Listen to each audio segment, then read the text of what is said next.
Just a run through of June Apple, which is one of my favorite tunes and songs to sing. I'm doing it in the key of G, although a fiddler would probably play this in the key of A, but it's fun to play in G. I like the way my banjo sounds in G, so that's where it was when I picked it up, so that's where I went. This is a great tune to practice those big 4-note chords where you have to use all 4 fingers to play a chord. You don't have to, but I'm going to show you how this tune fits with just playing of 2 different chords, and it's actually the same chord shape. So those of you familiar with the second position of the G chord, here's the open G chord. The next position is also G chord. Now what this is pinky on the 1st string at the 5th fret, index finger, 2nd string, 3rd fret, middle finger on the 3rd string, 4th fret, and ring finger on the 4th string, 5th fret. That's a G chord also. Now, if you slid this down, keep that shape, slide it down 2 frets, there's the F chord. This tune only has 2 chords. It's a lot like modal tunes or minor tunes, which is probably why when you first hear this chord progression, it sounds like it might be a modal tune. But really what it is, you're playing the G chord and then going to an F chord, which is actually, if you're using the number system, this is a 7 chord, which is not a usual chord progression for, we're usually using 1, 4, 5. But there's a bunch of tunes like June Apple and Salt Creek and dozens of others that have this nice chord progression. Now, if you can get that full, what I call the F shape, it's really fun because you can just go back and forth. You can just do this dun dun dun dun dun dun dun dun dun dun dun dun dun.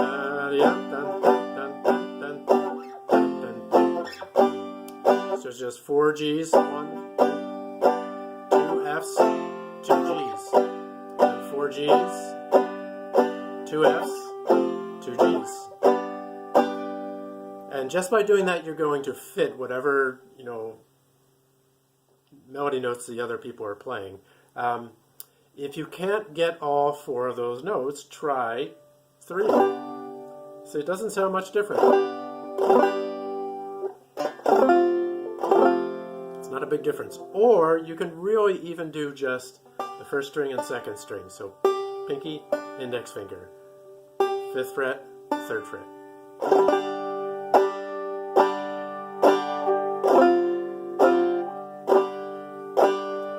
And just by doing this, if you just played on the 1st string, just basic strums,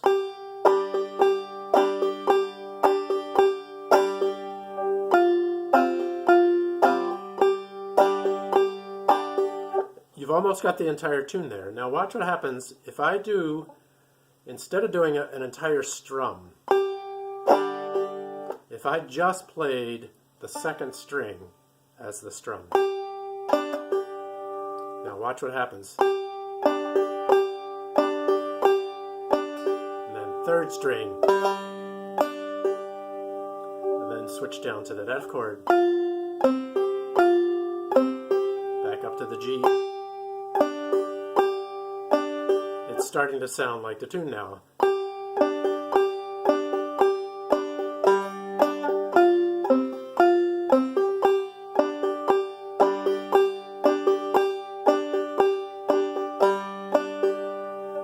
Now, you can do whatever you want to finish it off there, but you could stay on, then end on that 3rd string open. And so you've almost got the entire tune just by doing that. The second part is a little bit easier because you can start in the open G position and just play first string, second string, third string.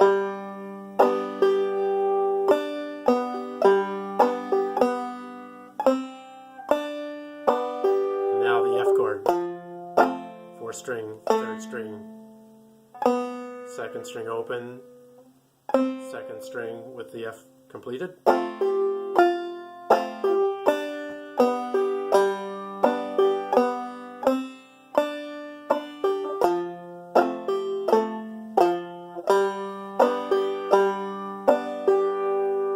So just by using that F G chord and the F chord, the same shape, you're just sliding it back and forth between the two. And then later on you can find out, okay, which notes work, and there are always going to be notes that are within those chords. So I can go into that at a later date on a different YouTube. So hope this helps, and feel free to post any questions or comments. Thanks.